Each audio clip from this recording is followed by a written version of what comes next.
Sesaat lagi Anda akan menyaksikan Apa Kabar Indonesia Malam, didukung oleh Morinaga, Morigrow.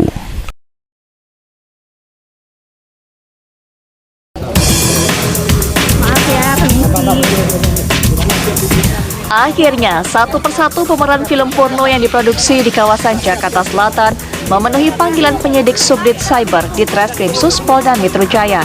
Hingga sore tadi, ada 3 pemeran film porno tersebut yang diperiksa.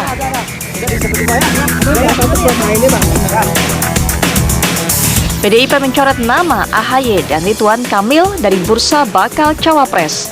Dengan demikian tersisa nama Erick Thohir, Sandiaga Uno, Mahfud MD, dan Jenderal Purnawirawan Andika Perkasa sebagai bakal cawapres PDIP.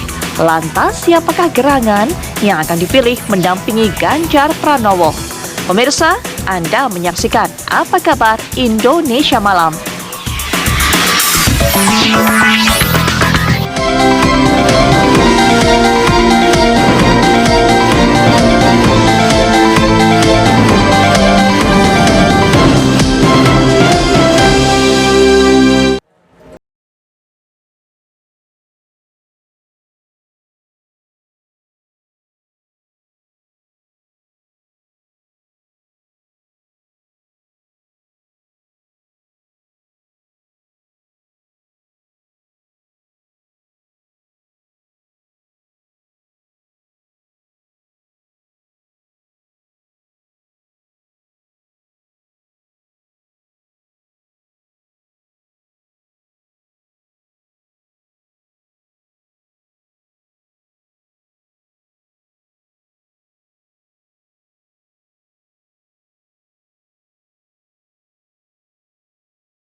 Menyiapkan rangkaian kabar-kabar menarik sebagai pembuka jumpa kita akan langsung lihat saja yang pertama.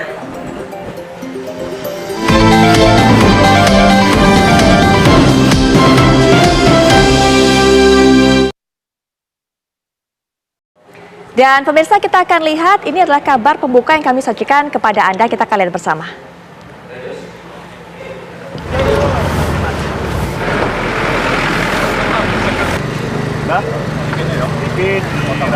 Pemirsa, seorang sopir truk tronton bermuatan bawang putih terjepit kabin setelah mengalami tabrakan dengan truk bermuatan pasir.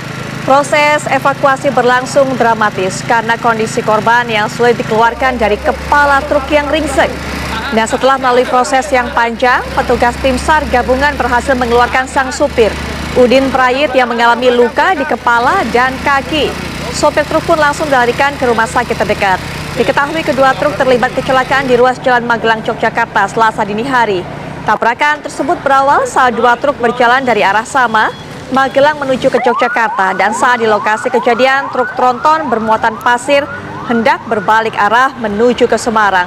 Diduga karena jarak terlalu dekat, truk tronton bermuatan bawang putih yang berada di belakangnya pun tak bisa menghindar dan menabrak truk pasir dengan keras.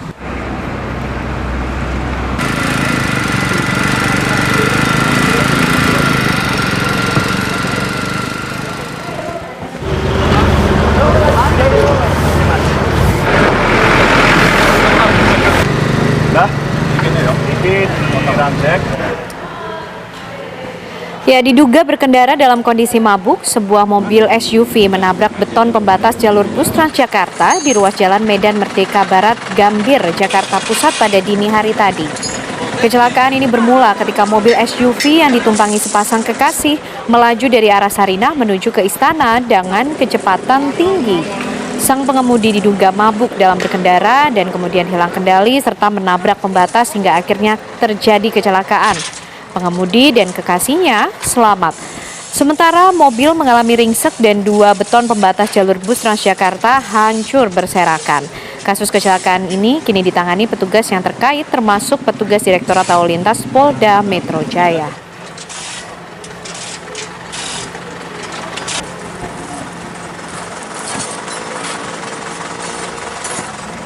Lagi-lagi bule di Bali berulah. Kali ini bule tersebut mendorong polisi setelah mendapatkan teguran akibat melakukan pelanggaran lalu lintas di Jalan Sunset Road, Badung, Bali. Dalam video yang menjadi viral ini diketahui bule tersebut melakukan pelanggaran lalu lintas, tidak membawa surat kendaraan, dan wanita yang dibonceng tidak menggunakan helm. Diduga tidak terima diberhentikan oleh petugas, bule pengemudi motor mendorong petugas Polantas. Sayangnya setelah memberi teguran, kedua wisatawan itu dibebaskan petugas. Diketahui peristiwa tersebut terjadi pada Senin 18 September kemarin dan kini petugas Polresta Denpasar melakukan pencarian terhadap bule tersebut.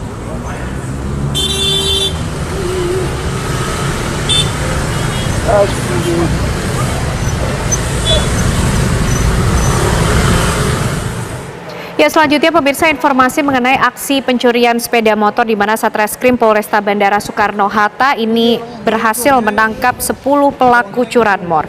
5 diantaranya ditangkap di beberapa area parkir Bandara Soekarno-Hatta saat sedang melaksanakan aksinya. Sementara 5 pelaku lain ditangkap saat menjalankan aksinya dengan berpura-pura sebagai petugas leasing atau debt collector. Dari tangan pelaku, petugas mengamankan 8 kendaraan bermotor, kunci T, telepon genggam, dan sejumlah barang bukti lainnya. Dari pemeriksaan, petugas diketahui kendaraan bermotor hasil curian tersebut dijual seharga 2 hingga 3 juta rupiah kepada salah seorang penadah di wilayah Serpong untuk diperjualbelikan kembali ke wilayah Sukabumi, Jawa Barat. Saat ini, petugas masih mengejar 2 pelaku lain yang terlibat dalam jaringan ini.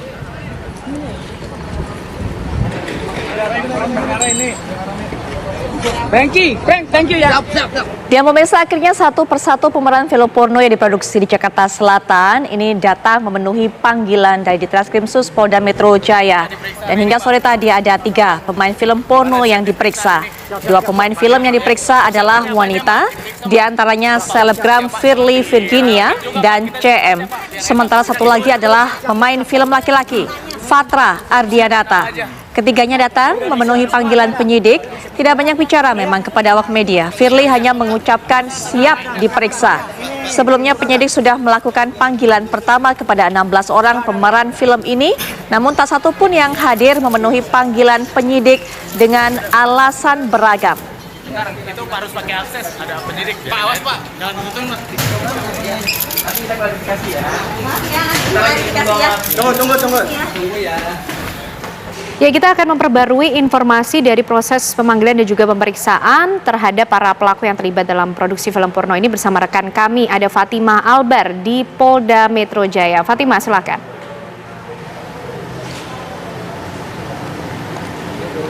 Ya Putri, Ken Ana dan juga pemirsa, betul sekali memang hari ini Polda Metro Jaya kembali memanggil 16 saksi yang terlibat dalam pembuatan film porno, atau ke-16 saksi ini merupakan talent pria maupun wanita yang terlibat dalam film porno tersebut yang diproduksi di Jakarta Selatan dan memang sudah digerebek oleh Polda Metro Jaya beberapa waktu lalu. Dan memang pantauan kami di lapangan sejak pagi tadi terlihat ada 3 saksi yang hadir, yaitu saksi VV, kemudian saksi FA dan saksi CM. Namun pemirsa, beberapa waktu yang lalu dari Ditreskrimsus Polda Metro Jaya, Kombes Pol Ade Safri Simanjuntak mengatakan bahwa dari ke-16 saksi tersebut sudah 12 saksi yang hadir dan sedang menjalani pemeriksaan. Dan dari ke-12 saksi tersebut diantaranya 8 merupakan talent wanita dan 4 diantaranya merupakan talent pria. Dan juga tadi disebutkan bahwa sebelum dilakukan proses pemeriksaan sempat dilakukan pemeriksaan tes urin terlebih dahulu untuk mengetahui apakah ke-12 saksi ini di bawah pengaruh obat-obatan atau tidak. Selanjutnya juga disampaikan oleh Ditreskrimsus Polda Metro Jaya, Kombes Pol Ade Safri Simanjuntak mengatakan bahwa memang nantinya dalam pemeriksaan kasus ini akan melibatkan beberapa ahli, diantaranya ahli pidana, ahli ITE, dan kemudian juga ahli pornografi.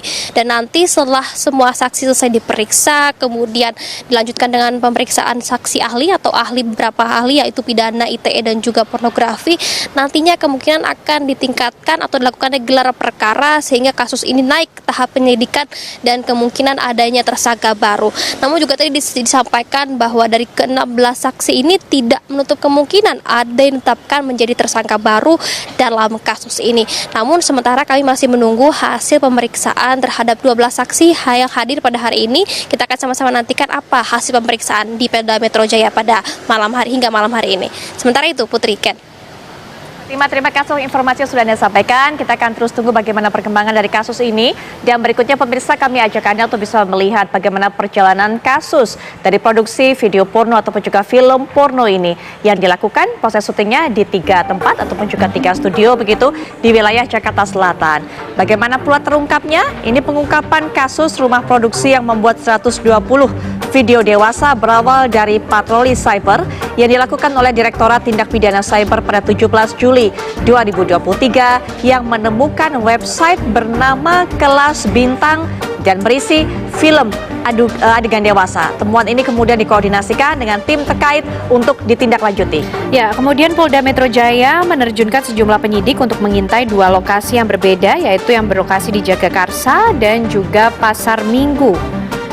Dan setelah dirasa mengantongi bukti yang mencukupi, petugas kepolisian melakukan penggerebekan di kedua lokasi pada 31 Juli 2023. Dan di mana petugas menangkap pemilik rumah produksi tersebut, admin website, dan juga seorang kameramen. Tak berselang lama, 1 hari kemudian atau pada 1 Agustus 2023, petugas juga mengamankan 3 orang tersangka, yaitu editor film, sekretaris, dan juga talent. Baik, kita sudah lihat bagaimana kemudian kronologi dari terungkapnya kasus ini, Ken, dan juga proses penggerebekan yang dilakukan oleh pihak kepolisian. Kita akan terus tunggu, kita akan terus pantau bagaimana upaya dari pihak kepolisian, termasuk juga para pemeran yang dipanggil untuk dimintai keterangan. Nah, ya kira-kira bagaimana keseruan dan laga yang akan berlangsung dibawakan oleh Garuda Muda untuk menghadapi Kyrgyzstan dalam Asian Games 2023 ini? Kita akan langsung berbincang bersama dengan Bung Opan Lamara, pengamat sepak bola sudah bergabung bersama kita. Selamat malam, Bung Opan. Selamat malam, Assalamualaikum. Ya, waalaikumsalam warahmatullahi wabarakatuh. Ya. Bung Opan, kira-kira peluang malam hari ini seperti apa? Indonesia akan berhadapan dengan Kyrgyzstan. Ya, setelah kita melihat bagaimana pertandingan terakhir mereka beberapa minggu lalu tepatnya di penyisihan terakhir untuk Piala Asia, kita ada optimisme bahwa penampilan anak-anak malam ini tentu grafiknya harusnya semakin membaik. Dan kalau kita melihat materi pemain, walaupun minus Erling Haaland-nya Indonesia, yakni Ramadhan Sananta, dan juga ada keraguan Beckham Putra akan diturunkan, ya saya yakin bahwa dari line up yang ada memang Beckham Putra belum bisa diturunkan, tapi kita tetap optimis. Karena 19 pemain hingga 20 pemain yang ada saat ini, semua adalah pemain-pemain terbaik yang memang disiapkan sejak jauh hari sebelumnya, baik oleh Sinteyong maupun oleh Coach Indra Syafri. Sehingga sekali lagi, kita harus hakul yakin bahwa grafik penampilan anak-anak malam ini tentu akan membaik. Namun satu hal yang pasti, ujian ini adalah ujian sesungguhnya yang pertama sebelum tim ini akan berlaga di Piala Asia tahun depan. Ini adalah ujian resmi Asian Games yang sudah sangat kita rindukan sekian puluh tahun untuk kita bisa berkiprah lebih baik di sana. Baik, Bang Ovan, hasil-hasil pertandingan sebelumnya yang dilakukan oleh tim ini kan bisa menjadi bekal yang positif, bekal yang bagus. Tapi sebelumnya adalah di bawah racikan dari pelatih yaitu Coach Sinteyong. Sementara saat ini akan tampil di bawah asuhan Coach Indra Syafri. Apakah perbedaannya kalau menurut Bang Ovan?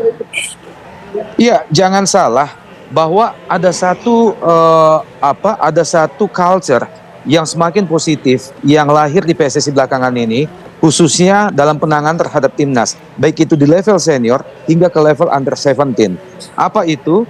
Komunikasi dan juga kebersamaan yang begitu kompak, mulai dari Sinteyong, Indra Syafri sampai ke Bima Sakti di usia 17. Nah, ini yang menjadi sangat positif, terutama bagi grafik perkembangan pemain anak-anak kita. Jangan lupa sebelumnya juga Indra Syafri sudah menangani tim ini di SEA Games dan hasilnya sangat positif.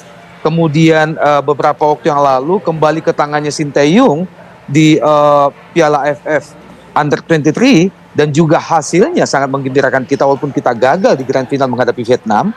Kemudian kembali lagi di tangannya Sinteyong minggu lalu di penyisihan terakhir untuk menuju Piala Asia di Qatar juga sangat positif, dan kembali sekarang di tangan Indra Syafri. Hal yang kedua adalah bahwa tidak ada perubahan signifikan dari sisi materi pemain, apakah itu di bawah tangan Sinteyong ataupun di bawah Indra Syafri. Pemainnya itu saja. Dan yang ketiga, seperti yang saya sampaikan di awal tadi, kebersamaan. Kebersamaan bukan hanya kita saksikan di publik selama ini, sama seperti yang kita saksikan pada saat di penghujung SEA Games, di mana antara Sinteyong dan juga Indra Syafri sangat mendukung, saling mendukung, tapi itu lahir sampai sekarang. Dan saya yakin bahwa walaupun saat ini statusnya timnas yang berlaga di Asian Games ini di bawah Coach Indra Syafri, tapi tentu keberadaan Sinteyong di belakang layar tidak kecil perannya. Dan ini yang membuat semuanya semakin menjadi baik. Oke, Bung Ovan, tadi kalau di awal sudah dibahas Iya. mengenai bagaimana peluang menghadapi Kirgistan malam ini. Tapi bagaimana juga dengan peluang ketika akan melawan negara lainnya di grup F, di grup yang sama. Ada Korea Utara dan juga Cina Taipei di situ. Betul, betul. Ya, saya yakin Indonesia menjadi satu yang bisa lolos dari grup ini. Cina Taipei tentu kita masih jauh di atas mereka. Kita sudah buktikan itu juga minggu lalu. Kemudian malam ini akan menjadi laga penentu bagi kita. Dan saya yakin kita bisa mengatasi pertandingan malam ini walaupun dengan skor tipis 1-0 atau 2-1. Kemudian lawan terberat menurut saya adalah Korea Utara. Ya, Korea Utara bagaimanapun adalah tim yang secara materi sangat misterius bagi kita karena kita sangat jarang melihat laga yang mereka lakoni dan juga kita sangat jarang menghadapi mereka. Tapi saya yakin sekali lagi bahwa grup F Indonesia menjadi salah satu yang bisa lolos ke fase selanjutnya. Harapan kita bersama Bang Ovan. Bang Ovan, ini kalau kita lihat kan Betul. starting line up sudah dikeluarkan oleh Coach Indra Syafri. 4-3-3 jadi pilihan. Mungkin saya bisa sedikit berikan line up-nya. Kipernya masih Hernando Aristaryadi, kemudian juga untuk Betul. lini belakang ini masih Di ada Robby belakang Darwis, ada dipercaya Rizky Ridho, Robby Andi Setio, Darwis. Ya. Haikal Al-Hafiz, kemudian seperti biasa di lini vital serangan, kemudian ada Rahmat Irianto, Syahrian, ada Taufani. Nah, ini soal daya gedor juga dipercayakan pada Rahmat Irianto, ada Syahrian, maksud saya ada Titan Agung, kemudian Ramai Rumakik, Egy Maulana Fikri juga. Bagaimana melihatnya, Bung Ovan? Iya, ini adalah materi-materi pemain termasuk Rumakik, kemudian Rahmat Irianto dan beberapa materi pemain lainnya yang sebelumnya memang sudah membela timnas under 23 kita. Beberapa di antaranya bahkan sudah merasakan atmosfer grand final di AFF under 23 beberapa waktu yang lalu. Artinya mereka sudah teruji dan tidak menjadi terlalu masalah serius sebenarnya bagi saya atau bagi kita tanpa keberadaan Beckham Putra di tengah dan juga tanpa keberadaan Ramadan Sananta di depan. Walaupun sebetulnya ketiadaan Ramadan harus kita akui sedikit tidaknya mengurangi daya gedor Indonesia di lini depan. Tapi sekali lagi, semua materi pemain yang ada saat ini adalah materi terbaik di luar Ramadan Sananta dan juga adalah materi-materi pemain yang sudah merasakan berkompetisi pada level yang sesengit final SEA Games, kemudian final AFF under 23 beberapa waktu yang lalu. Sehingga sekali lagi dari sisi teknis, dari sisi tim tidak ada problem sebenarnya. Tinggal bagaimana kita bisa melahirkan performa yang langsung tune in, yang langsung pada peak performance sejak kick off menit babak pertama. Dari sisi stamina, kita sudah membuktikan beberapa kali bahwa Indonesia, anak-anak ini mampu bermain tidak hanya 90 menit, tapi bahkan sampai 120 menit.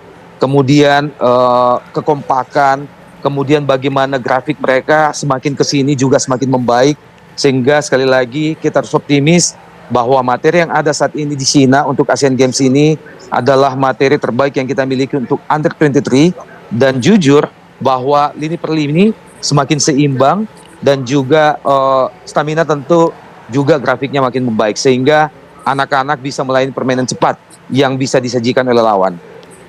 Baik, Bung Ovan, tentu kita nantikan nanti bagaimana laga para tim Garuda Muda melawan Kirgistan malam ini. Yang terbaik tentunya untuk tim Garuda Muda kita. Terima kasih Bung Ovan Lamara sudah bergabung bersama kita malam hari ini. Ya, makasih Bung Ovan. Sama-sama. Ya, dan berikutnya. Ya, usai jeda pemirsa, apa kabar Indonesia Malam akan hadir menemani Anda bersama dengan Putri Viola dengan perbincangan yang menarik soal mencari tahu siapa pasangan yang terbaik pula untuk bakal calon presiden pendamping Ganjar Pranowo. Itu dia, hingga saat ini kan masih ada 4 nama yang kabarnya memiliki potensi yang besar untuk bisa mendampingi Ganjar Pranowo. Lalu bagaimana hitung-hitungannya? Bagaimana elektabilitas bisa menjadi pertimbangan PDIP untuk bisa menentukan pasangan dari Ganjar Pranowo? Nanti kita akan bahas ya, tapi setelah jeda kami segera kembali saat lagi.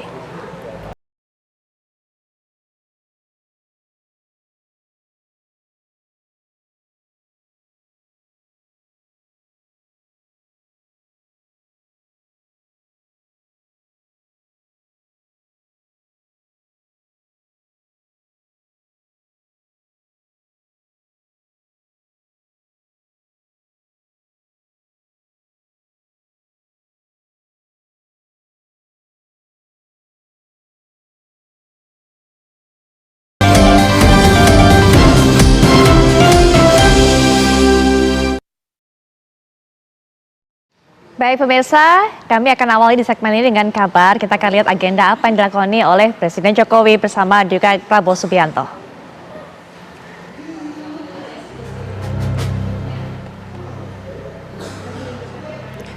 Presiden Joko Widodo bersama Menteri Pertahanan Prabowo Subianto dan Kepala Staf TNI Angkatan Darat Kasat Jenderal TNI Dudung Abdurrahman mengunjungi PT Pindad di Bandung. Presiden Jokowi tampak disopiri Menhan Prabowo Subianto bersama Jenderal TNI Dudung Abdurrahman dan Dirut PT Pindad menggunakan kendaraan maung. Dalam kesempatan ini, Presiden Jokowi bersama Prabowo melihat sejumlah kendaraan tempur yang diproduksi oleh PT Pindad. Tak hanya kendaraan tempur, Presiden dan Menhan juga melihat produksi motor rantis trail, beragam jenis senjata tempur dan sejumlah alat berat. Tak hanya produksi dan pesanan yang meningkat, Presiden Jokowi juga mengatakan pendapatan PT Pindad juga terus mengalami kenaikan. Pada tahun 2022 sebanyak 25 triliun dan 2023 naik menjadi 27 triliun yang terbanyak dibeli oleh Menteri Pertahanan. Presiden menyatakan kepuasannya dengan perkembangan PT Pindad. Menurutnya kemajuan yang dicapai saat ini sangat luar biasa. Selanjutnya Presiden Jokowi berharap ada progres juga yang lebih baik.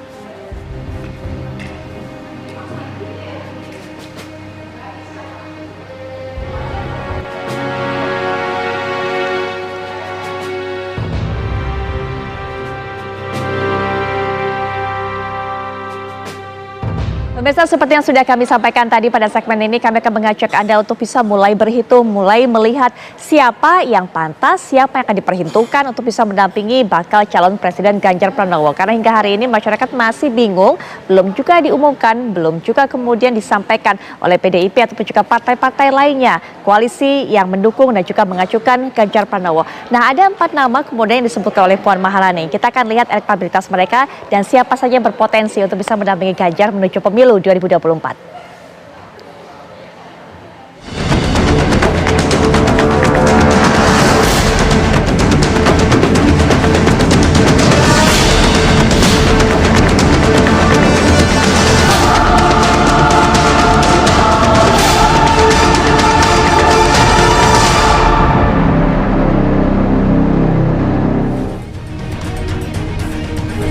Satu bulan jelang pendaftaran Capres-Cawapres peserta pemilu 2024 ke KPU, geliat politik pun tampak makin menggeliat di ruang publik. Bergabungnya Partai Demokrat ke dalam Koalisi Indonesia Maju mendukung Prabowo Subianto membuat konstelasi politik jelang pemilu 2024 semakin dinamis. Dinamika politik ini pula yang kemudian membuat bursa bakal calon wakil presiden khususnya bagi Baca Pres Prabowo Subianto dan Baca Pres PDI Perjuangan Ganjar Pranowo makin menjadi buah bibir di ruang publik. Ketua DPP Partai Demokrasi Indonesia Perjuangan Puan Maharani menyebutkan bergabungnya Demokrat ke kubu Prabowo tentu membuat nama Agus Harimurti Yudhoyono otomatis keluar dari radar bursa Bacawa Pres PDI Perjuangan. Begitu juga dengan Ridwan Kamil. Pak Ganjar udah mungkin mengerucut lagi belum Mbak, atau ada perbedaan dinamika seperti ini sebetulnya ada perbedaan lagi. Nantinya kami akan segera melakukan rapat koordinasi dengan para ketua umum juga dengan Bu Mega terkait dengan dinamika politik yang sedang terjadi. Bocoran ditetapkan masih lama, pendaftarannya masih sebulan, walaupun tentu saja semuanya berharap secepatnya segera diputuskan, tapi semua partai pasti punya strategi masing-masing. Nah, sekarang siapa aja Bu nama yang masih bursa? Masih seperti nama-nama yang ada, Toki, Mas Kino, Pak Andika, Pak Mahfud. Tadinya kan memang muncul nama-nama Mas Ahaye, namun karena Demokrat sudah memutuskan atau menentukan dengan Mas Prabowo, ya saja sepertinya tidak. Pak RK masih ada juga berarti ya? Pak RK juga Golkar kan sudah dengan Pak Prabowo, jadi dan Pak RK merupakan kader Golkar. Begitu pula saya dengan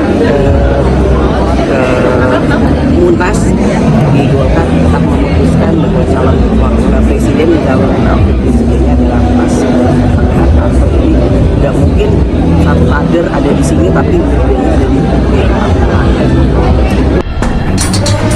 Dari 4 nama yang diungkap Puan, ada 2 nama lain yang juga digadang-gadang berpotensi dampingi Ganjar, yakni Menparekraf Sandiaga Uno dan Menko Polhukam Mahfud MD. Sandiaga Uno diperkirakan dapat meraup suara di luar Jawa, khususnya Sumatera. Sementara itu, Mahfud MD dianggap sebagai sosok yang cocok merepresentasikan warga Nahdien dan tokoh asal Jawa Timur. Banyak kalangan memprediksi Jawa Timur merupakan kancah pertarungan yang dapat menentukan kemenangan di Pilpres 2024. Ini bukan tanpa sebab. Di dua Pilpres lalu, bisa dikatakan Jawa Timur menjadi faktor penentu kemenangan Joko Widodo atas Prabowo Subianto. Lantas siapakah yang paling ideal mendampingi Ganjar Pranowo jika dinilai dari elektabilitas atau mendongkrak, bahkan dapat memaksimalkan elektabilitas Ganjar? Tim TV One mengabarkan.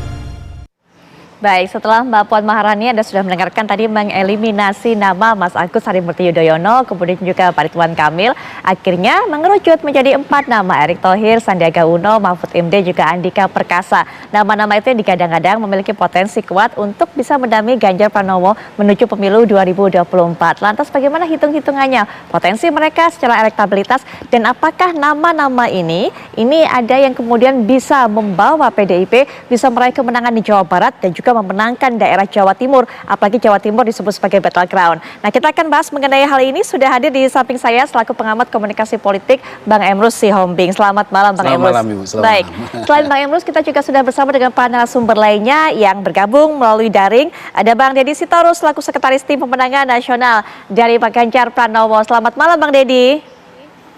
Malam Mbak Putri, Bang Emrus. Selamat malam Bang Deddy. Pak Burhan. Baik, ada Pak Sekjen. Betul sekali. Ada juga dari P3 Pak Arwani Tomafi. Selamat malam, Assalamualaikum warahmatullahi wabarakatuh. Pak Arwani Tomafi. Waalaikumsalam warahmatullahi wabarakatuh. Baik, ya, dan juga Direktur Eksekutif Indikator Politik Indonesia, Mas Burhanuddin Muhtadi. Assalamualaikum warahmatullahi wabarakatuh. Selamat malam, Mas Burhanuddin. Waalaikumsalam. Selamat malam Putri dan semuanya. Baik, saya ingin sekali memberikan kesempatan pertama mendengar hitung-hitungan dari Mas Burhanuddin. Hasil dari survei selama ini, 4 nama yang terakhir disebutkan Mbak Puan berpotensi untuk bisa mendampingi Pak Ganjar, Erick Thohir, Sandi Uno, kemudian Andika Perkasa dan juga Pak Mahfud MD. Bagaimana secara hitung-hitungannya menurut suara masyarakat, Mas Burhan?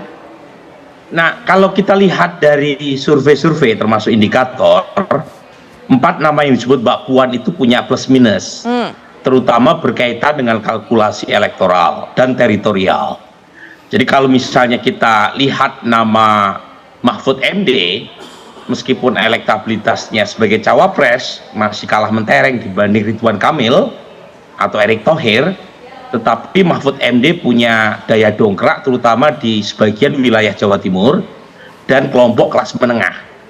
Jadi mereka yang berpendidikan tinggi, terutama dari kelompok middle class, critical voters, itu cenderung memilih Pak Mahfud MD. Sementara kalau kita lihat Mas Sandi, itu terutama kelompok warga yang tinggal di Sumatera dan Sulawesi. Kebetulan Mas Sandi ini kan datang dari orang tua Gorontalo tetapi lahir di Dumai. Dan data elektoral juga menunjukkan Mas Sandi cukup lumayan kuat di 2 wilayah yang notabene secara elektoral juga bukan basis pendukung Mas Ganjar, Sumatera dan Sulawesi. Kemudian kita juga punya nama seperti Erick Thohir yang disebut oleh Mbak Puan. Nah, Erick Thohir ini tidak punya wilayah khusus kecuali wilayah Jabodetabek.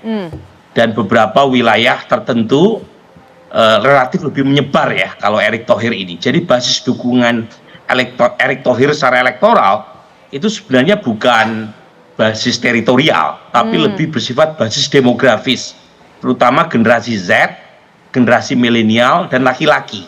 Jadi memang sangat berkaitan dengan pendukung sepak bola itu. Jadi laki-laki, ya, kemudian generasi Z dan generasi milenial. Nah, Pak Andika memang di antara 4 nama yang disebut Mbak Puan, itu secara elektoral masih di bawah ya. Tapi lagi-lagi mungkin secara kualitatif Mbak Puan punya kalkulasi berkaitan dengan sosok Pak Andika sebagai mantan Panglima TNI yang mungkin berguna untuk menarik dukungan terutama dari keluarga besar militer supaya tidak didominasi oleh Pak Prabowo.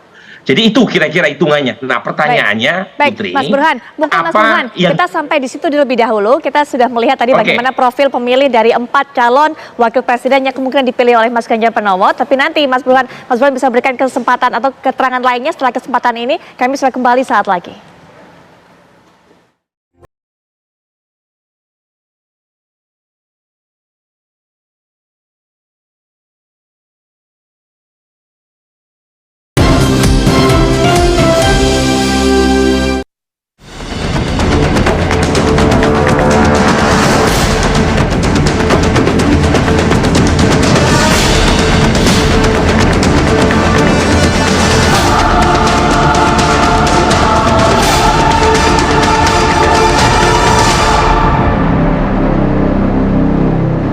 Kita lanjutkan kembali perbincangan pemirsa. Mas Burhan, mohon maaf tadi sempat saya potong sebelum jeda. Silakan dilanjutkan kembali yang ingin disampaikan.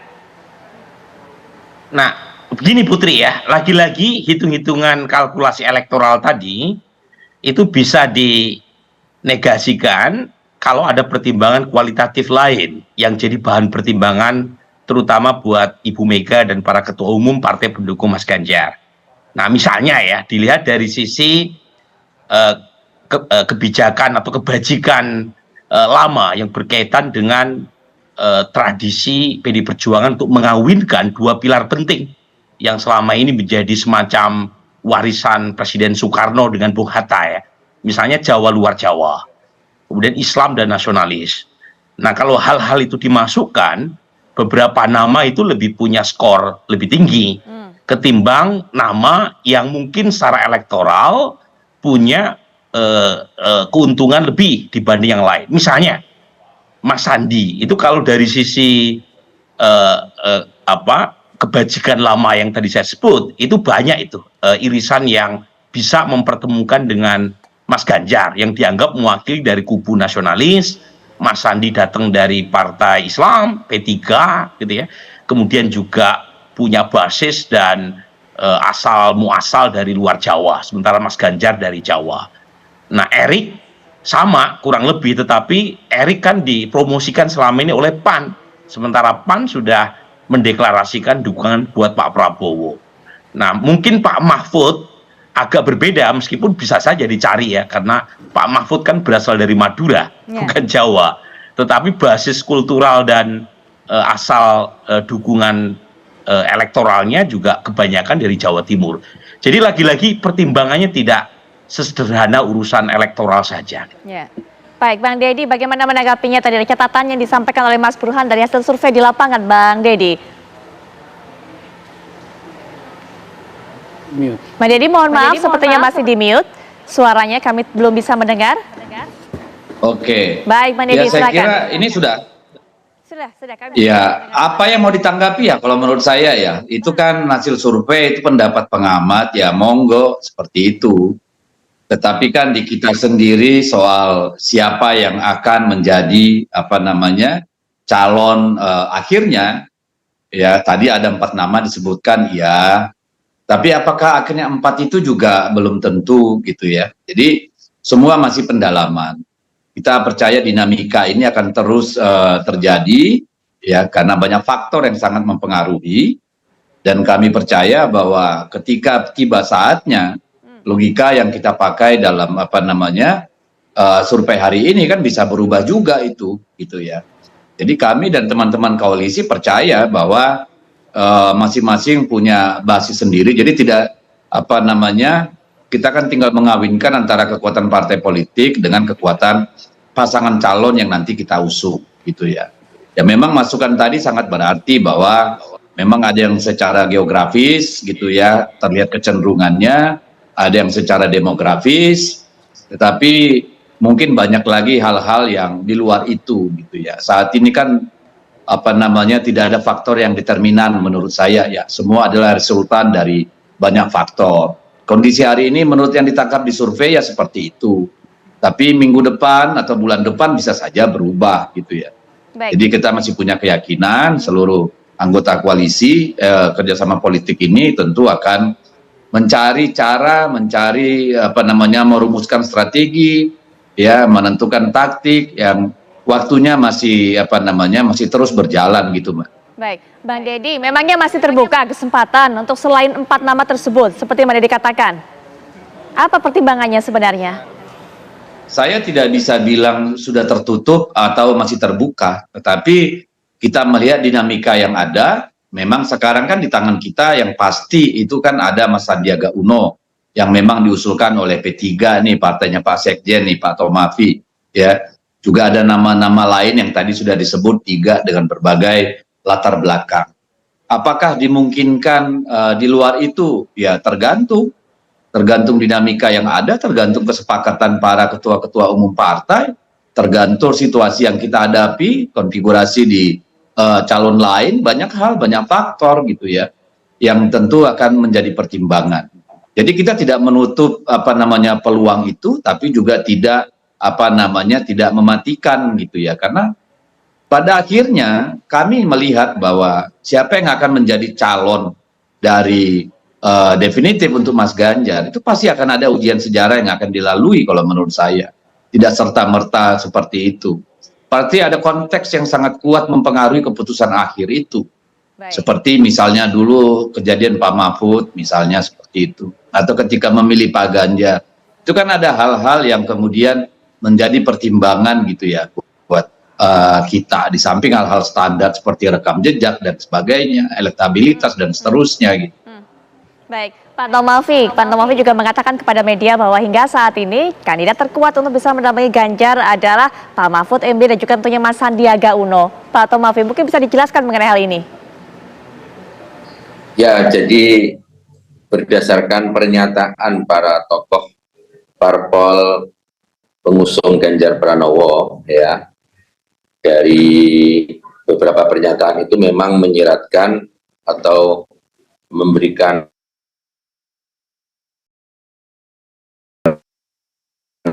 Pak Tomafi, masih mendengar suara saya?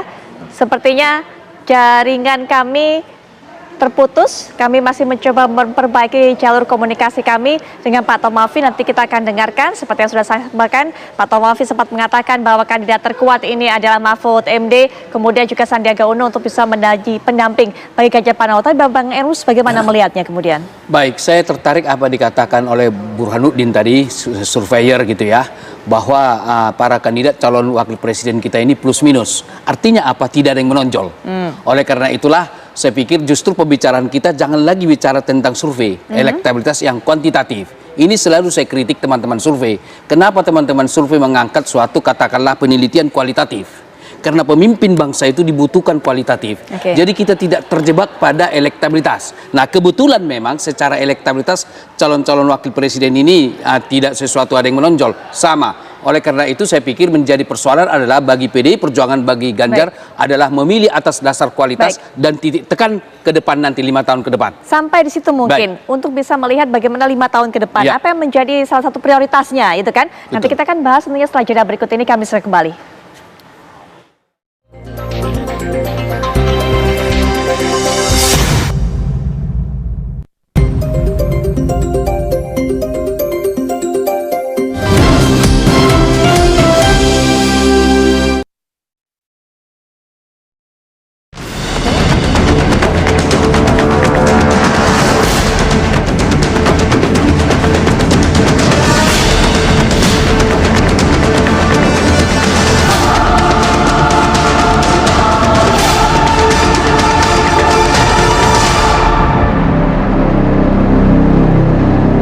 Kita lanjutkan perbincangan pemirsa. Kalau sebelum jeda tadi Bang Emrus sudah mengatakan untuk menentukan sosok wakil presiden atau calon wakil presiden pendamping Ganjar Pranowo bukan elektabilitasnya saja yang penting, tapi juga ditentukan bagaimana penekanannya, rencana apa kemudian menjadi prioritas pada 5 tahun ke depan. Bang Emrus bisa lanjutkan. Baik, saya pikir variabel yang utama adalah kualitas. Kalau variabel elektabilitas saya kira sebagai variabel pendukung saja. Dan kebetulan Burhanuddin mengatakan tadi bahwa mereka tidak ada yang menonjol. Oleh karena itu bahwa PDI Perjuangan saya pikir sejatinya menentukan calon wakil presiden atas dasar kualitas daripada sosok wakil presiden. Kalau kita bahas satu-satu, kalau memang Ganjar Pranowo ingin menekankan pada pertahanan dan keamanan dan hubungan Indonesia dengan negara lain dan persoalan perbatasan, dan ini saya pikir sesuatu hal yang penting, saya kira Andika yang lebih tepat mendampingi ada Ganjar Pranowo. Tetapi ketika memang kita penegakan hukum yang menjadi orientasi kita, karena memang kita lihat persoalan hukum di Indonesia masih belum terkelola dengan baik, saya pikir yang lebih tepat adalah Mahfud MD. Tetapi ketika tekanannya adalah pada bisnis, katakanlah perekonomian dalam konteks perdagangan, misalnya seperti itu, bukan industri ya, tapi dalam konteks bisnis, saya pikir Sandiaga Uno. Nah, dari beberapa tokoh-tokoh tersebut, sangat tergantung kepada Ganjar Pranowo di dalam konteks 5 tahun ke depan. Karena menurut saya, Ganjar Pranowo dia memiliki dua hal, yaitu elektabilitas sebagai calon presiden, dia termasuk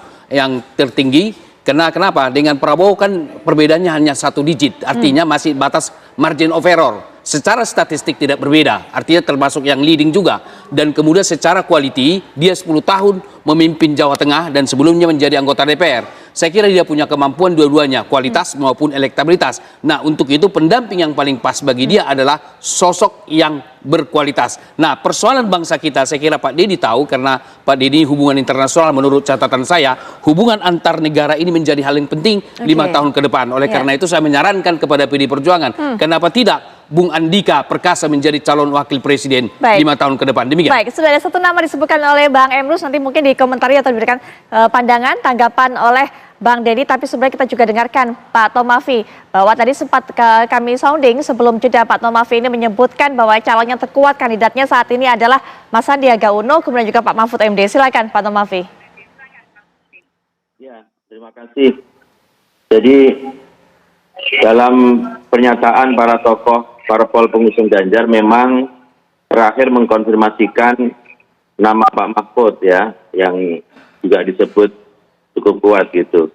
Nah, kalau disebut satu nama itu maka ditambah dengan apa yang diusulkan oleh P3, artinya kan jadi 2 ya. Dan apa yang disampaikan oleh Mas Burhan tadi juga persis ya, dengan melihat komposisi nama-nama itu yang lebih memungkinkan atau sering disebut. Kalau dari beberapa nama, dari 5, 4, 3, 2, selalu ada Pak Sandi nama itu. Ya.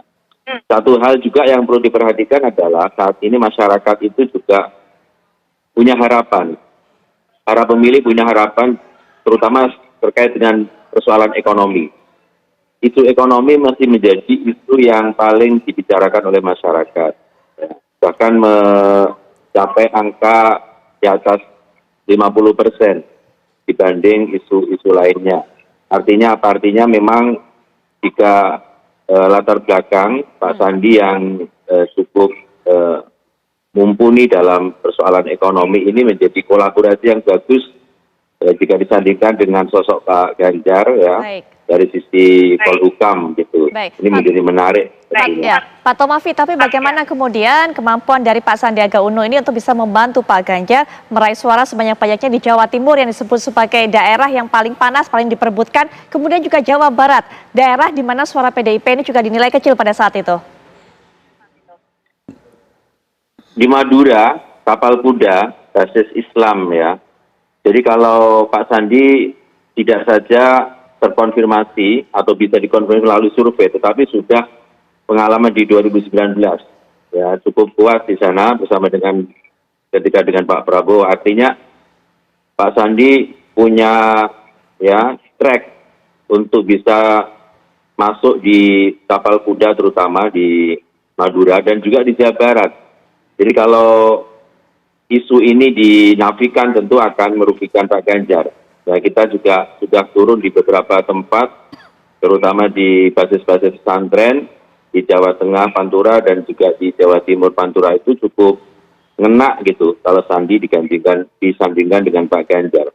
Pak Ganjar suara yang didukung kuat oleh teman-teman dari PDI Perjuangan dan teman-teman partai politik lainnya itu akan semakin klop jika disandingkan dengan Pak Ganjar, punya kekuatan basis Islam di Jawa Timur, ya, Madura dan juga di Jawa Barat. Setelah itu sudah terkonfirmasi melalui pemilu yang lalu. Ya baik, Bang Deddy mungkin bisa berikan tanggapan kualitas apa sebenarnya yang dicari untuk mendampingi Pak Ganjar, terutama yang kaitannya dengan penekanan 5 tahun ke depan atau program kerja 5 tahun ke depan. Apakah betul soal hankam, soal hubungan dengan negara-negara lain sehingga kemudian seperti kata Bang Emrus yang paling pas, paling cocok adalah Pak Andika Permana? Perkasa, maaf saya Andika Perkasa. Saya kira kalau soal yang penting untuk 5 tahun ke depan, lembaga survei banyak menangkap soal itu ya. Dan tentu kita tidak bisa mengabaikan memang bahwa soal ekonomi menjadi isu yang cukup penting, gitu ya. Kenapa? Karena memang Indonesia akan segera mengalami transisi kepemimpinan yang tentu banyak mempertanyakan soal keberlanjutan, penyempurnaan, gitu ya. Di sisi lain ada konteks ekonomi global yang membuat ketidakpastian, uncertainty gitu, karena soal Ukraine, krisis pangan dan sebagainya, krisis energi, misalnya krisis komoditas, itu kan menjadi problem yang menjadi concern banyak orang. Tetapi kita juga melihat di sisi lain bahwa penegakan hukum juga menjadi isu yang selalu diputar secara terus-menerus di media sosial dan di media mainstream ya. Setiap hari persoalan hukum juga menjadi question mark yang membuat concern banyak pemilih ya. Isu ekonomi dan isu hukum ini memang menjadi isu yang menjadi concern di pemilih pemula ya, pemilih muda gitu, milenial dan Gen Z. Tetapi juga memang kita tidak bisa abai bahwa ada kondisi eskalasi konflik di seluruh dunia gitu ya, karena rivalitas antara blok barat dengan Cina dan Rusia misalnya ya, eskalasi di Laut Cina Selatan kita lihat gitu. Jadi banyak hal gitu. Tapi memang kalau dari sisi pemilih, persoalan ekonomi, soal pendidikan, soal perumahan ya, soal keberlanjutan itu kan menjadi isu-isu yang memang khasnya anak-anak muda gitu. Nah, itu yang saya kira menjadi penting nanti. Tetapi apapun itu saya kira, lalu kualitas-kualitas apa yang dibutuhkan? Saya kira itu sudah hal-hal yang standar dan sebagainya. Tidak perlu terlalu banyak kita perbincangkan gitu. Kenapa? Karena tentu para ketua umum partai politik ini akan mencari calon yang secara kualitas mumpuni, tetapi secara elektabilitas juga potensial. Dan itu harus bisa di blending keduanya. Karena hanya mumpuni tapi tidak memberikan dorongan elektabilitas juga kan sedikit menjadi concern gitu, menjadi persoalan juga gitu. Jadi saya percaya pada wisdom dari ketua-ketua partai politik ini, karena mereka tentu akan mendigest semua informasi, mencerna semua informasi, mendalami, dan jika perlu tirakat dan tahajud ya Pak Sekjen ya Pak Tomafi ya, untuk mencari jawaban yang paling pas, karena untuk menemukan calon paling perfect yang memenuhi semua kriteria, lalu juga dia mampu secara elektabilitas mendongkrak misalnya capresnya, ini kan bukan sesuatu yang mudah. Melihat chemistry-nya dengan para pimpinan partai juga menjadi satu ini sendiri. Jadi banyak hal gitu. Baik, Bang Deddy. Baik, kalau melihat karakteristik prasyarat yang diajukan Bang Deddy tadi, mungkin Mas Burhan juga punya tanggapan mengenai hal ini. Mumpuni, kemudian mampu mendongkrak secara elektabilitas, dan juga punya chemistry dengan para ketua parpol pengusung. Bagaimana Mas Burhan? Nanti kita bisa ulas lebih dalam lagi setelah jeda, kami segera kembali.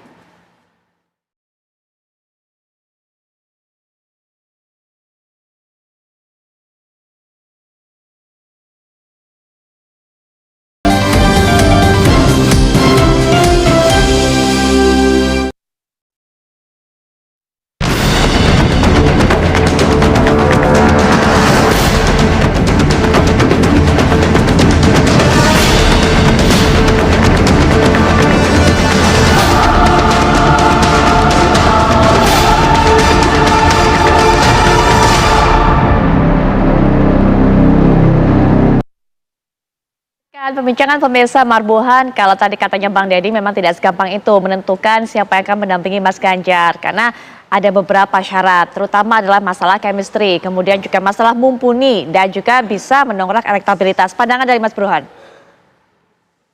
Ya, memang sangat kompleks ya dalam menghitung cawapres yang paling ideal, dan sayangnya memang tidak ada yang ideal, tapi bukan berarti tidak ada yang dominan. Saya ingin menanggapi Bung Emrus ya. Jadi meskipun ada plus minus, saya tidak mengatakan dari nama yang muncul itu tidak ada yang dominan menurut survei. Jadi kita temukan pola yang sangat sistematik, secara rutin kita temukan ada minimal 3 klasemen cawapres menurut temuan survei. Klasemen pertama adalah klasemen atas. Itu ada Ridwan Kamil, Erick Thohir, dan Sandiaga Uno.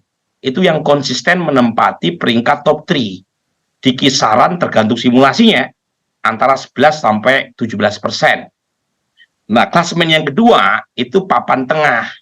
Di situ ada Gibran, kemudian ada AHY, termasuk juga ada Mahfud MD dan Hovifah. Itu kisarannya antara 5 sampai 9%. Nah, yang terakhir adalah papan klasemen bawah. Nah, termasuk Pak Andika, kemudian Muhaimin Iskandar, Erlangga Hartarto, dan lain sebagainya.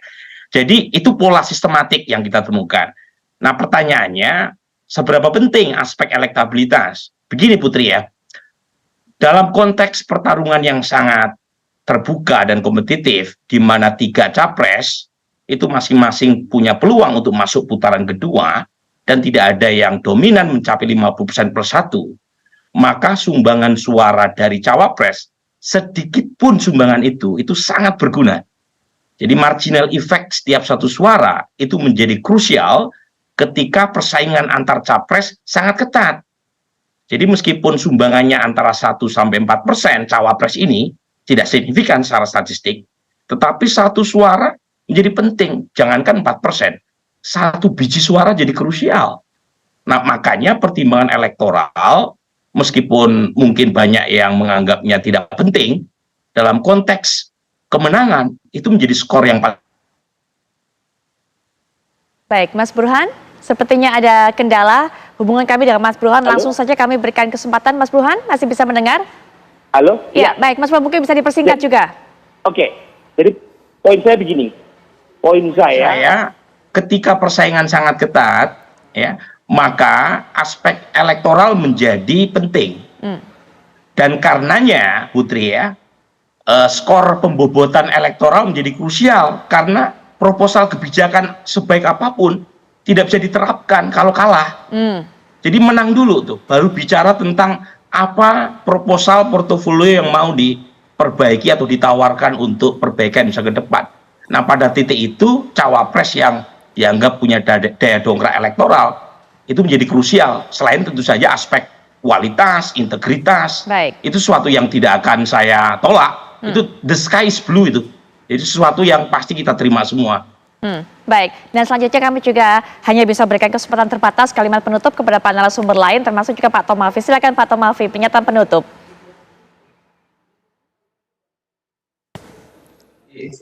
P3 posisi dalam penentuan cawapres Pak Ganjar akan mengikuti tahapan pembahasan, tahapan pengambilan keputusan ini dengan baik, ya. Jadi tentu para pakar dan juga para analis sudah menyampaikan banyak hal tentang posisi Mas Sandi, dan kami akan terus memperjuangkan Mas Sandi untuk bisa menjadi pilihan yang terbaik dari para ketua umum partai pengusung Pak Ganjar untuk bisa menjadi cawapres. Dan semua hal yang tadi dibicarakan, sosok ya elektoral yang bisa mengangkat atau memberikan tambahan bagi elektoral dari Pak Ganjar itu ada di Pak Sandi. Saya kira itu semua sudah kita ketahui, pengalaman Pak Sandi di 2019 juga sudah mengkonfirmasi, sehingga ya kita tunggu. Apapun hasilnya tentu para ketua umum akan membahas, akan memutuskan dengan yang terbaik bagi upaya untuk memenangkan Pak Ganjar di 2024. Oke, singkat Bang Deddy. Ya, saya kira kita bersabar saja. Tentu para ketua-ketua umum, Mas Ganjar, bahkan mungkin Pak Jokowi juga akan mendalami dan memberikan pandangannya masing-masing sehingga tercapai kesepakatan. Tetapi saya tetap berpendapat bahwa siapapun calon nanti pasti akan menemukan ujian sejarah sebelum namanya ditetapkan gitu ya. Pasti akan ada tanda-tanda siapa nanti ya. Kita sabar menunggu lah Mbak, jangan desak-desak. karena ini persoalan yang sangat krusial buat kita gitu. Baik, baik Bang Deddy. Bang Emrus juga singkat penutup. Baik, saya kira kenapa tidak diwacanakan ya kemungkinan koalisi antara Gerindra atau Prabowo dengan Ganjar Pranowo. Saya kira ini suatu hal yang penting kita bicarakan. Kenapa? Saya melihat program pembangunannya sama, melanjutkan katakanlah pembangunan di dua Pak Joko Widodo. Saya kira kalau mereka sama, berarti kenapa harus berbeda dan bertarung. Untuk itulah saya pikir partai politik ini saya menawarkan supaya dibuka ruang kemungkinan wacana bahwa calon presidennya Ganjar Pranowo dan wakil presidennya adalah Prabowo sebagai suatu tawaran. Demikian. Baik, menarik sekali. Bang Emrus terima kasih, Bang Deddy juga terima kasih, Pak Tomafi terima kasih, Mas Buhono juga terima kasih sudah memberikan pandangannya dalam perbincangan ini. Dan selanjutnya nanti Anda bisa menyaksikan bagaimana data dan fakta mengenai kelanjutan kasus yang menjerat Rafael Alun Trisambodo. Rekan kami Ken nanti akan membawakannya. Begitu ya Ken? Ya betul sekali Putri Viola, tadi perbincangannya begitu menarik. Masih harus bersabar dulu menunggu mencari tahu siapa kira-kira yang paling pantas dan terbaik untuk mendampingi bakal calon presiden Ganjar Pranowo. Tapi kami masih akan kembali menemani Anda pemirsa dengan membahas apa kira-kira dan bagaimana perkembangan dari kasus yang melibatkan nama Rafael Alun Trisambodo dalam tindak pidana korupsi. Apa kabar Indonesia Malam masih akan kembali hadir untuk Anda.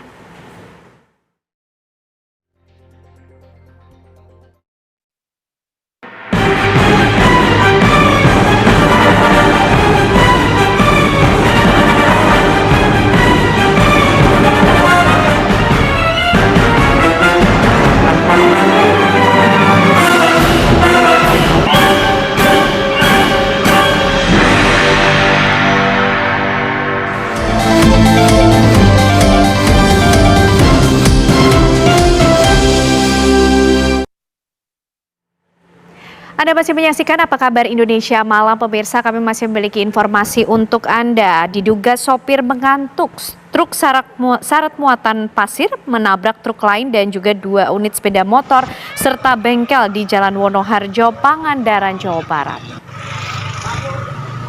Menurut saksi, kecelakaan itu terjadi ketika truk biru bermuatan pasir melaju dari arah Wonoharjo menuju ke Sidamulih. Setibanya di lokasi, truk biru tiba-tiba oleng ke kiri jalan lalu menabrak truk merah yang sedang parkir hingga beruntun menabrak sepeda motor dan juga bengkel. Tidak ada korban jiwa dalam kecelakaan beruntun ini. Meski begitu, truk yang dikemudikannya mengalami rusak parah, tapi sopir truk hanya mengalami luka ringan. Sementara bengkel dan 2 sepeda motor yang ditabrak mengalami kerusakan parah. Kecelakaan tersebut kini sudah ditangani oleh Satlantas Polres Pangandaran.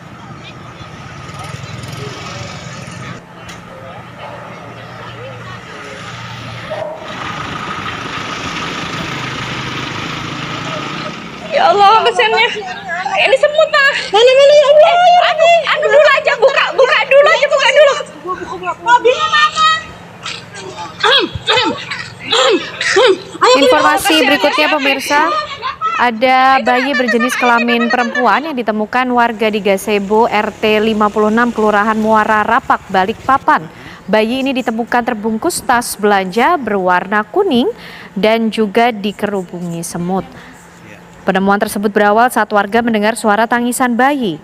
Saat dicari, warga menemukan bayi yang terbungkus di gazebo RT tersebut.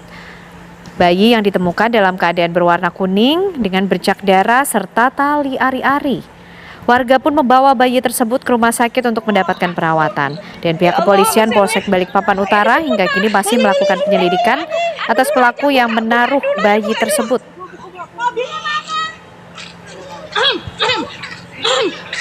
Ayo kita bawa, kasihannya siapa? Itu nak tante sama ayahnya di mana tante?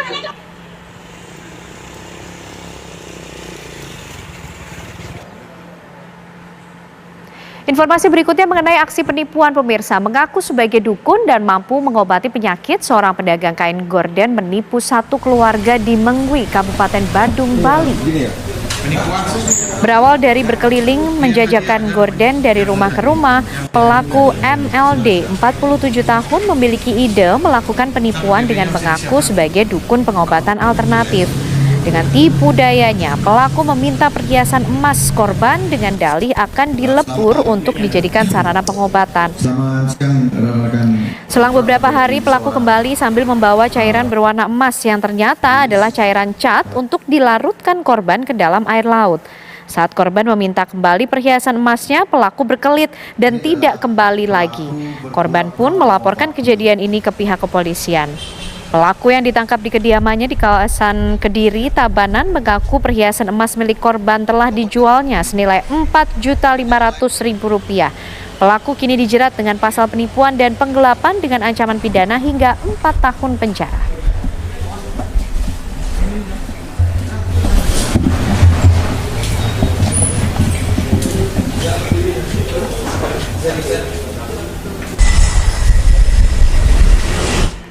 Ya, Presiden Joko Widodo ini menjawab polemik soal dirinya yang mengantongi data intelijen soal aktivitas dari partai politik di Indonesia. Jokowi menganalogikan hal itu adalah sarapan pagi yang diterimanya setiap hari. Saya itu secara rutin mendapatkan laporan mengenai hal yang berkaitan dengan politik, yang berkaitan dengan ekonomi, yang berkaitan dengan sosial, selalu mendapatkan informasi itu. Baik dari intelijen di BIN, di BAIS, mengenai keamanan, di kepolisian, BIK, atau dari aliran dana dari PPATK, semuanya saya dapat. Itu makanan sehari-hari saya. Hasil survei mereka, data-data, angka-angka, semuanya. Pagi-pagi itu sarapan saya angka-angka, data-data. Apa itu? Laporan-laporan rutin seperti itu. Apa? Kenapa? Kami ajak Anda pemirsa menuju ke gedung Komisi Pemberantasan Korupsi Jakarta untuk mengikuti konferensi pers yang disampaikan di sana. Pengumuman dan penahanan tersangka dugaan tindak pidana korupsi pengadaan liquefied natural gas atau LNG pada PT Pertamina Persero tahun 2011 sampai dengan 2021. Konstruksi perkara secara lengkap nanti akan disampaikan oleh pimpinan KPK. Telah hadir bersama kita Bapak Firly Bahuri dan juga Deputi Penindakan dan Eksekusi KPK Pak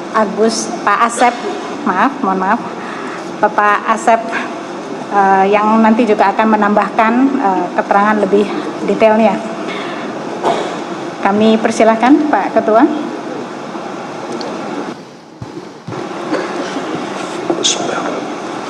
Assalamualaikum warahmatullahi wabarakatuh. Selamat malam, salam sejahtera untuk kita semua. Om Swastiastu, Salam, Namo Buddhaya, Salam Kebajikan. Yang saya hormati rekan-rekan media, wartawan, jurnalis, dimanapun berada, segenap anak bangsa, dimanapun berada yang saya cintai dan saya banggakan. Salam anti korupsi. Pada malam hari ini, perkenankan kami akan menyampaikan secara akuntabilitas kinerja-kinerja KPK, khususnya di dalam upaya pemberantasan korupsi, di mana tugas pokok KPK diamanatkan di dalam pasal 6 huruf E Undang-Undang 19 di antara disebutkan bahwa KPK memiliki tugas untuk melakukan penyelidikan, penyidikan dan penuntutan. Karena itu kami ingin sampaikan hasil kinerja penyelidikan dan penyidikan oleh KPK. Pada sore hari ini kami akan menyampaikan hasil kerja KPK dalam upaya mengungkap suatu tindak pidana korupsi dan sekaligus juga akan menyampaikan pengumuman dan penahanan tersangka dugaan tindak pidana korupsi pengadaan liquid natural gas LNG pada PT Pertamina Persero tahun 2011-2021. Selengkapnya sebagai berikut. Kami ingin sampaikan pada malam hari ini bahwa KPK telah melakukan upaya penyelidikan berdasarkan informasi dan laporan dari masyarakat terkait dugaan tindak pidana korupsi pengadaan liquid natural gas LNG pada PT Pertamina Persero tahun 2011 sampai dengan 2021. Sebagaimana kita komitmen bahwa tidak pernah kita lelah untuk melakukan upaya pemberantasan korupsi. Di dalam upaya tersebut maka KPK menindaklanjuti laporan masyarakat terkait dengan dugaan adanya tindak pidana yang menjadi wewenang KPK. Didasarkan atas informasi dan data yang selanjutnya dilakukan penyelidikan sebagai upaya KPK untuk menemukan suatu peristiwa, dan peristiwa tersebut adalah peristiwa tindak pidana korupsi. Kemudian KPK telah mengumpulkan bukti permulaan yang cukup sehingga kita lakukan penyidikan dan menetapkan serta mengumumkan tersangka sebagai berikut. GKK alias KA, Direktur Utama PT Pertamina Persero tahun 2009 sampai dengan 2014. Untuk kebutuhan proses penyidikan, penyidik KPK telah melakukan dan akan melakukan penahanan terhadap tersangka GKK alias KA selama 20 hari pertama terhitung 19 September 2023 sampai dengan 8 Oktober 2023 di Rumah Tahanan Negara KPK. Adapun instruksi perkara sebagai berikut. Sekitar tahun 2012, PT Pertamina Persero memiliki rencana untuk mengadakan liquefied natural gas sebagai alternatif mengatasi terjadinya defisit gas di Indonesia. Perkiraan defisit gas akan terjadi di Indonesia pada kurun waktu 2009 sampai dengan 2040. Sehingga diperlukan pengadaan LNG untuk memenuhi kebutuhan PT PLN Persero, industri pupuk, dan industri petrokimia lainnya di Indonesia. GKK alias KA yang diangkat sebagai Direktur Utama PT Pertamina Persero periode 2009-2014 kemudian mengeluarkan kebijakan untuk menjalin kerjasama dengan beberapa produsen dan supplier LNG baik di dalam negeri maupun di luar negeri, yang diantaranya perusahaan CCL, perusahaan LLC Amerika Serikat. Saat pengambilan kebijakan dan keputusan tersebut, GKK alias KA secara pihak langsung memutuskan untuk melakukan kontrak perjanjian perusahaan CCL tanpa melakukan kajian hingga analisis menyeluruh dan tidak melaporkan kepada Dewan Komisaris PT Pertamina Persero. Selain itu, pelaporan untuk menjadi bahasan di lingkup rapat umum pemegang saham RUPS, dalam hal ini pemerintah, tidak dilakukan sama sekali, sehingga tindakan GKK alias KA tidak mendapatkan restu dan persetujuan dari pemerintah saat itu. Dalam perjalanannya, seluruh kargo LNG milik PT Pertamina Persero yang dibeli dari perusahaan CCL LLC Amerika Serikat menjadi tidak terserap di pasar domestik, yang berakibat kargo LNG menjadi oversupply dan tidak pernah masuk ke wilayah Indonesia. Atas kondisi oversupply tersebut, berdampak nyata harus dijual dengan kondisi merugi di pasar internasional oleh PT Pertamina Persero.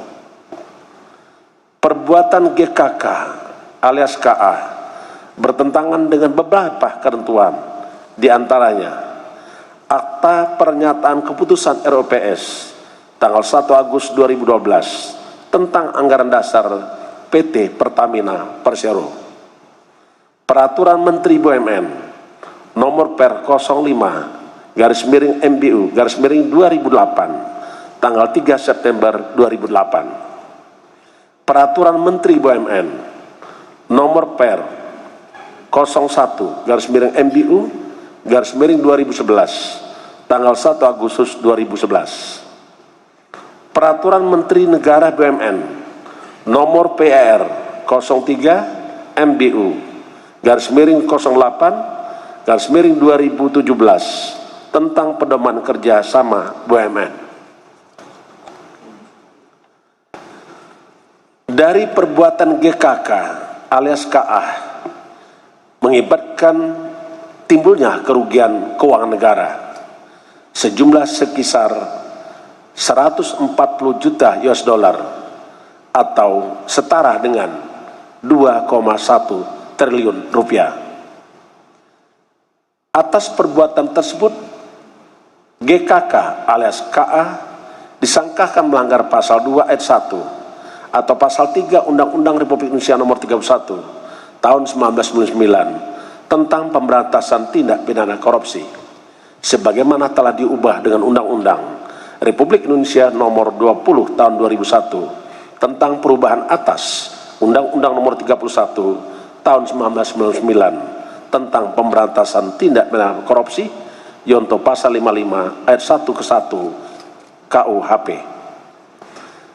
Sekali lagi KPK ingin menyampaikan komitmen KPK sama dengan komitmen seluruh anak bangsa untuk membebaskan negeri ini dari praktek korupsi.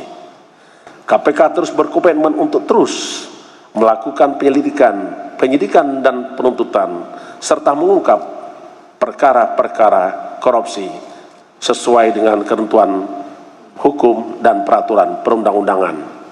Dan lebih khusus lagi, upaya-upaya KPK dititik beratkan kepada pengembalian kerugian negara semaksimal mungkin.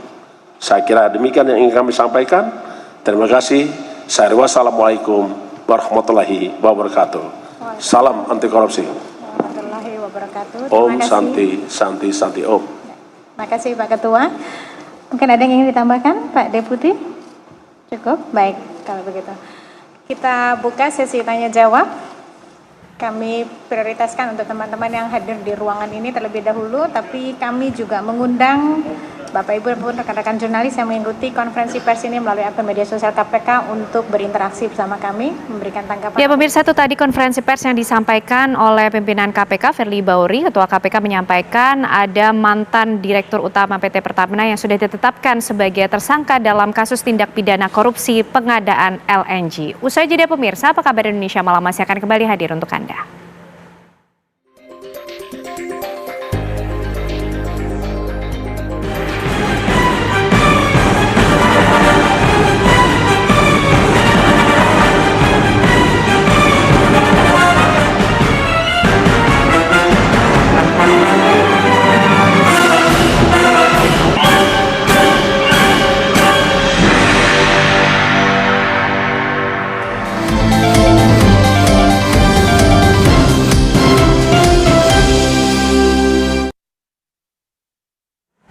Ya pemirsa, sesuai dengan yang sempat saya sampaikan tadi, kita akan melihat bagaimana perjalanan kasus dari tindak pidana korupsi yang kemudian melibatkan nama Rafael Alun Trisambodo, mantan Dijen Pajak dari Kementerian Keuangan pemirsa. Kita akan melihat bagaimana perjalanan kasusnya di mana Majelis Hakim Pengadilan Tindak Pidana Korupsi atau Tipikor pada Pengadilan Negeri Jakarta Pusat ini pemirsa kemudian berhasil mengungkap dan juga melangsungkan persidangan yang melibatkan nama Rafael Alun Trisambodo, mantan Dijen Pajak Kementerian Keuangan, dan kita akan simak bagaimana jalannya persidangan.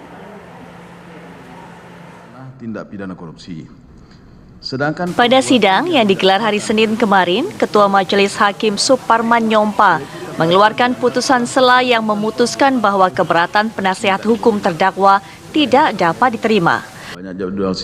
Majelis Hakim berpandangan keberatannya disampaikan tidak dapat diterima lantaran tidak beralasan hukum. Menimbang bahwa karena keberatan penasihat hukum terdakwa tidak beralasan hukum, maka keberatan tersebut patut dinyatakan tidak dapat diterima dan pemeriksaan perkara ini tetap dilanjutkan. Memperhatikan ketentuan pasal 156 ayat 2 KUHP dan ketentuan hukum lainnya yang bersangkutan. Mengadili, 1. Menyatakan keberatan penasihat hukum terdakwa tidak dapat diterima. 2. Memerintahkan pemeriksaan perkara ini, perkara nomor 75/Pitsus Datar TPK /2023 PN Jakarta Pusat tetap dilanjutkan. 3. Menyatakan biaya perkara ditangguhkan sampai pada putusan akhir. Demikian putusan ini dijatuhkan dalam sidang permusyawaratan majelis hakim, dihadiri penuntut umum di hadapan terdakwa didampingi penasihat hukumnya. Sebelumnya, kubu Rafael Alun mengajukan nota keberatan yang menolak dakwaan yang disampaikan oleh jaksa KPK di mana jaksa mendakwa Rafael menerima uang sebesar 16,6 miliar rupiah. Dan gratifikasi ini diterima Rafael bersama sang istri, Ernie Meike Torondek. Dengan tidak diterimanya eksepsi ini, Majelis Hakim memerintahkan jaksa KPK untuk melanjutkan ke tahap pembuktian. Dari Jakarta, Muhammad Haris, TV One mengabarkan. Yaitu tadi jalannya persidangan terakhir dari terdakwa Rafael Alun Trisambodo. Pemirsa, terdakwa kasus gratifikasi dan juga tindak pidana pencucian uang, Rafael Alun Trisambodo mengikut sertakan anggota keluarganya untuk menyamarkan uang gratifikasi yang ia terima, pemirsa. Kita akan lihat bagaimana peran dari keluarga Rafael Alun Trisambodo sendiri. Ini ada istri dari Rafael Alun Trisambodo yang juga disebut ini ikut berperan menerima adanya aliran dana dari Rafael Alun Trisambodo. Ernie Meike Torondek yang juga menjadi komisaris dan pemegang saham perusahaan yang didirikan oleh Rafael Alun Trisambodo dan ikut terlibat dalam tindak pidana pencucian uang ini, pemirsa. Selain istrinya, ada juga nama Mario Dandi muncul dalam dakwaan di persidangan. Rafael Alun menggunakan nama anaknya Mario Dandi sebagai pemilik mobil Toyota Land Cruiser. Dan ada juga nama Christopher Diaksa Dharma, anak kedua dari Rafael Alun Trisambodo, yang juga digunakan namanya sebagai pemilik mobil, serta Angelina Embun Prasasya, anak pertama dari Rafael Alun yang juga digunakan namanya sebagai pemilik aset, yaitu berupa mobil yang dimiliki oleh Rafael Alun Trisambodo. Dan berikut nama ibu kandung dari Rafael Alun Trisambodo, pemirsa, Irene Suheriani Suparman, yang juga kemudian namanya digunakan sebagai pemilik sertifikat tanah serta bangunan dalam tindak pidana pencucian uang yang melibatkan Rafael Alun Trisambodo.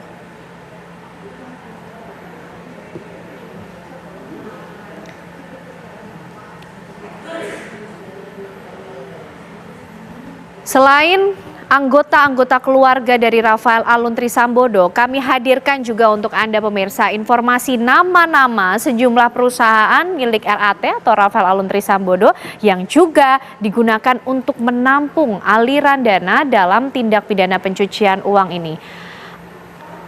Tadi sudah ada nama istri dari Rafael Alun, kemudian ini nama perusahaannya ada PT Arme dari tahun 2022 hingga 2009 yang menerima 1,6 miliar rupiah. Ada juga nama perusahaan PT Cubes Consulting dari tahun 2010 hingga 2011 yang menerima 4,4 miliar rupiah.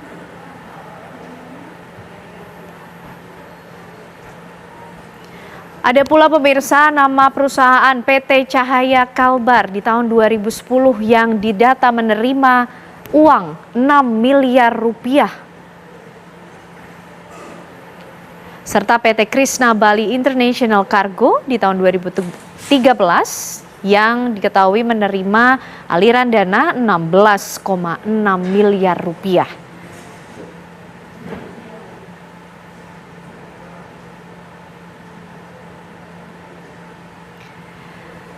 Tadi adalah peran keluarga, kemudian nama perusahaan-perusahaan yang juga digunakan Rafael Alun untuk bisa menyembunyikan atau mengelabui para petugas penegak hukum sehingga bisa menyamarkan hasil gratifikasi atau tindak pidana yang ia lakukan. Dan kami hadirkan, pemirsa, ini adalah data TPPU yang dilakukan Rafael Alun Trisambodo. Ada sejumlah aset yang juga berhasil ditemukan, yaitu berupa tanah, bangunan, serta ruko senilai 65,3 miliar rupiah yang berlokasi di kawasan Srengseng Sawah, Jakarta Barat. Ada pula, pemirsa, tanah, bangunan, serta rumah senilai 19,1 miliar rupiah yang berlokasi di Kebayoran Baru, Jakarta Selatan sebagai hasil TPPU yang dilakukan oleh Rafael Alun. Tak hanya di situ pemirsa, ada aset berupa apartemen senilai 788,5 juta rupiah yang berlokasi di kawasan MT Haryono, Jakarta Timur.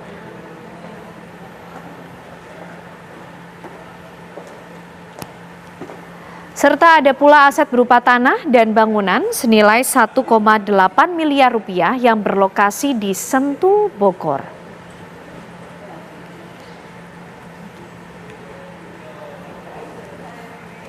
Dan ada pula aset berupa tanah senilai 605 juta rupiah yang berlokasi di Malalayang, Sulawesi Utara.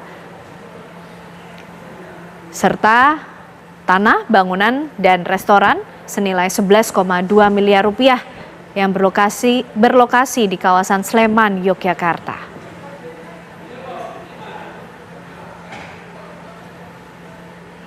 Aset-aset bernilai fantastis tadi yang berhasil ditemukan oleh penegak hukum dalam tindak pidana pencucian uang yang melibatkan Rafael Alun Trisambodo. Selain aset-aset berupa tanah, bangunan, restoran, apartemen pemirsa, ada juga kemudian aset berupa mobil-mobil, kendaraan dan juga barang-barang mewah yang berhasil ditemukan dalam TPPU yang melibatkan nama mantan Dijen Pajak Kementerian Keuangan tersebut pemirsa.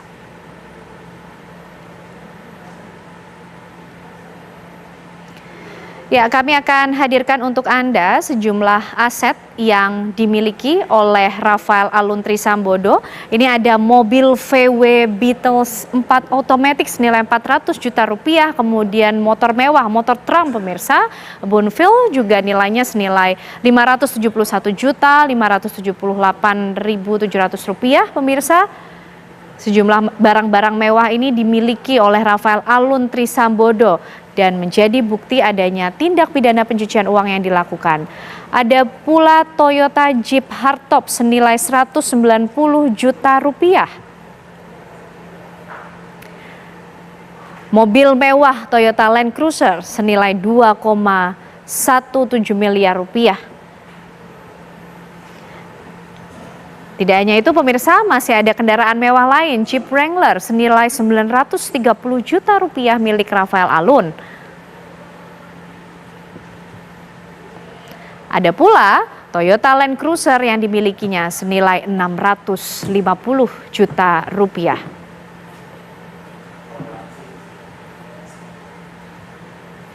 Ya, itulah tadi pemirsa perjalanan dari kasus Rafael Alun Trisambodo. Berikut juga dengan peran keluarga dari Rafael Alun, nama perusahaan-perusahaan yang juga menampung dana aliran TPPU, serta aset-aset yang dimiliki oleh Rafael Alun Trisambodo, mulai dari tanah, bangunan, restoran, apartemen, hingga barang-barang mewah lainnya, Putri Viola. Baik, tadi kalau Ken sudah menyajikan data dan fakta mengenai perkembangan kasus, perjalanan kasus yang menjerat Rafael Alun Trisambodo. Nah, data fakta ini juga sekaligus menjadi penutup jumpa kita, Ken, di Apa Kabar Indonesia Malam kali ini. Jangan lupa saat lagi Anda bisa menyaksikan Catatan Demokrasi. Dan besok juga kami akan kembali menemani Anda mulai pukul 18 waktu Indonesia Barat. Jangan sampai Anda lewatkan. Saya Putri Viola. Dan saya Ken Anda serta teman-teman yang bertugas di Apa Kabar Indonesia Malam pamit undur diri. Terima kasih, selamat malam. Sampai jumpa.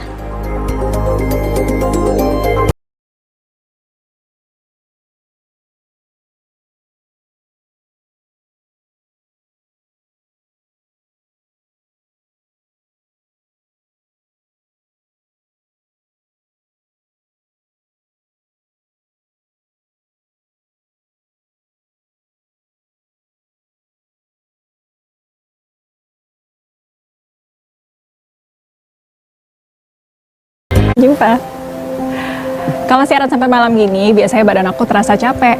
Supaya badan aku tetap bugar, aku selalu berusaha penuhi kecukupan cairan dan mineral tubuh. Nah, makanya aku selalu minum Le Mineral yang diambil dari sumber mata air pegunungan dengan kandungan mineral esensial seimbang yang berkualitas. Le Mineral kemasannya juga ditutup berlapis loh, bukan cuma disegel, tapi botolnya juga keras sebelum dibuka. Bikin kita ngerasa aman, bebas dari pemalsuan. Aku tadinya nggak bisa minum banyak.